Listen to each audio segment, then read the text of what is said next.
మీరు ఇంకేమైనా మీ జాతకంలో జరుగుతున్నది ఇంకేమైనా తెలుసుకోవాలి, లేకపోతే ఇంకేమైనా పూజలు ఇంకేమైనా తెలుసుకోవాలి అనుకుంటే కింద గురుగారి పేరు కిందట గురుగారి ఫోన్ నెంబర్ కూడా ఉందండి. గురుగారికి ఒకసారి కాల్ చేసేసి లైవ్ వెంటనే ఒక 12 గంటలకు ఆ సమయంలో కాల్ చేసేసి గురుగారితో మీరు ఇంకా ఏం తెలుసుకోవాలి అనుకున్నది డైరెక్ట్గా గురుగారితో కాల్ చేసి అపాయింట్మెంట్ తీసుకొని కాల్ మాట్లాడగలరు. గురుగారు, ఇప్పుడు చదువు విషయంలో ఏంటంటే గురుగారు, చాలా మందికి ఎంత ఇష్టంగా చదువుకున్నా కానీ అనుకోని ఒక ప్రాబ్లం వచ్చి పడిపోతుంది.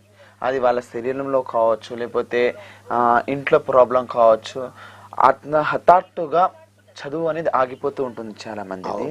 అయితే జాతక పరంగానే వాళ్ళకి ఏమైనా దోషం ఉండడం వల్ల అలా జరుగుతుందా, లేకపోతే ఆ దోషాన్ని పరిహారం చేయించుకున్న తర్వాత కొంచెం బాగుపడి మళ్ళీ చదువుకునే అవకాశం ఉంటుందంటారా? ఖచ్చితంగా అండి.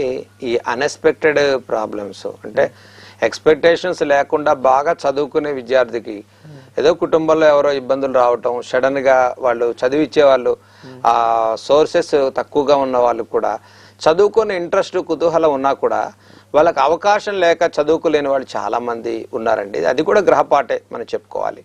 మెయిన్ ఏమిటి అంటే ఈ జాతక రీత్యా రాహు ప్రభావం ఎక్కువగా ఉండేటువంటి వాళ్ళు, ముఖ్యంగా లగ్న కేంద్రస్థిత ప్రభావం అంటే దశమ స్థితి బలంగా లేనటువంటి వాళ్ళకి చూడండి, వృత్తిలో ఉద్యోగంలో రాణింపు కోసం ఎంతో ప్రయత్నం చేస్తారు. ఎడ్యుకేషన్ బాగా చదువుకుంటే వాళ్ళు మంచి రాణింపు కలిగేది.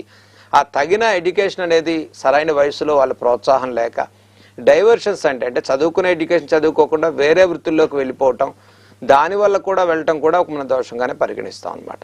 గురుగారు, కాలర్ ఉన్నారండి, వారితో మాట్లాడదాం. క్షమించండి గురుగారు, కాల్ కట్ అయిపోయింది. దయచేసి మీరు కాల్ చేసేటప్పుడు దయచేసి మీరు సిగ్నల్లో ఉండండి. అండ్ టీవీ వాళ్ళని కొంచెం తగ్గించుకుంటే గురుగారితో మీరు మాట్లాడేటప్పుడు ఎలాంటి డిస్టర్బెన్స్ అనేది ఉండవు. దయచేసి దాన్ని గమనించగలరు గురుగారు. అదే చాలా మంది ఎడ్యుకేషన్ అండి ఒక స్థాయిలో మంచిగా చదువుకునే వయసులో వీళ్ళకి డైవర్ట్ అవుతుంది. అంటే ఇక్కడ నుంచి వీళ్ళు ఏదో ఒక ఇంజనీరింగ్ చేద్దాం అనుకుని కూడా అది చదువుకోలేక వీళ్ళు వేరే ఏదో డిప్లొమా కోర్సులు తీసుకుని వేరే రకంగా డైవర్ట్ అవుతుంది. చదువు డైవర్ట్ అవటంతో పాటు వాళ్ళ జీవితంలో అక్కడి నుంచి టర్నింగ్ పాయింట్ స్టార్ట్ అవుతుందండి.